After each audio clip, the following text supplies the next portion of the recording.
മുംബൈയിൽ ഒരു കുടുംബത്തിലെ 3 പേരെ ആക്രമിച്ച മുൻ ക്രിക്കറ്റ് പ്ലെയറും തൃണമൂൽ കോൺഗ്രസ് എംപിയുമായ യൂസഫ് പത്താന്റെ ഭാര്യയുടെ അച്ഛനും സഹോദരി ഭർത്താവും ബന്ധുവും അടക്കം 3 പേർ റിമാൻഡിൽ.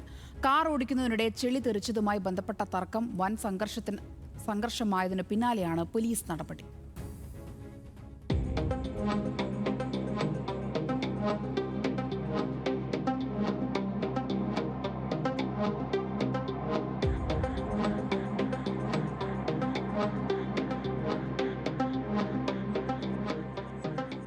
ശനിയാഴ്ച മുംബൈയിലെ ബൈക്കുള പ്രദേശത്താണ് സംഘർഷമുണ്ടായത്. പ്രദേശവാസിയായ യൂസഫ് ഖാനും സഹോദരൻ സൽമാനും അവരുടെ അമ്മാവനും പുറത്തുപോയി ഭക്ഷണം കഴിച്ച് വീട്ടിലേക്ക് കാറിൽ മടങ്ങുകയായിരുന്നു. ഇതിനിടെ വഴിയരികിൽ നിന്ന പത്താന്റെ ബന്ധുവായ ഷുഐബ് ഖാന്റെ മേൽ ചെളി തെറിച്ചു. യൂസഫും സഹോദരൻ സൽമാനും വാഹനം നിർത്തി അദ്ദേഹത്തോട് മാപ്പ് പറഞ്ഞു. എന്നാൽ ഷുഐബ് ഖാൻ യൂസഫിനെ ചീത്ത പറയുകയും മുളവടി കൊണ്ട് കാറിന്റെ മുൻവശത്തെ ചില്ലുകൾ അടിച്ചു തകർക്കുകയും ചെയ്തു.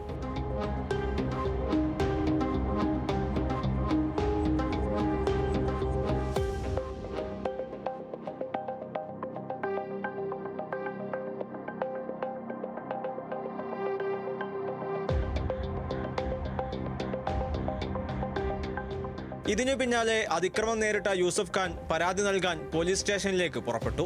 ഇതോടെ പത്താന്റെ ഭാര്യാപിതാവ് ഖാലിദ് ഖാൻ, മകൻ ഉമർ ഷാൻ ഖാൻ, ഷുഐബ് ഖാൻ, മറ്റൊരു പ്രതിയായ ഷഹബാസ് പത്താൻ എന്നിവർ ചേർന്ന് അവരെ തടഞ്ഞു. പരാതി കൊടുക്കുമെന്ന് പറഞ്ഞതോടെ കൂടുതൽ പേർ കാറിലുണ്ടായിരുന്നവരെ ആക്രമിക്കാൻ സംഘടിച്ചെത്തി.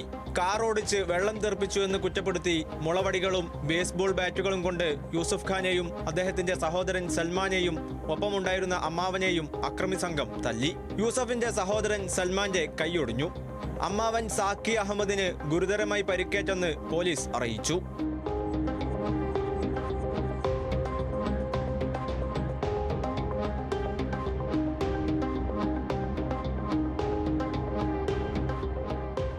CCTV ദൃശ്യങ്ങളുടെയും സാക്ഷിമൊഴികളുടെയും അടിസ്ഥാനത്തിൽ പത്താന്റെ ഭാര്യാപിതാവ് ഖാലിദ് ഖാൻ, മകൻ ഉമർ ഷാൻ ഖാൻ, ഷുഐബ് ഖാൻ എന്നിവരെ പോലീസ് അറസ്റ്റ് ചെയ്തു.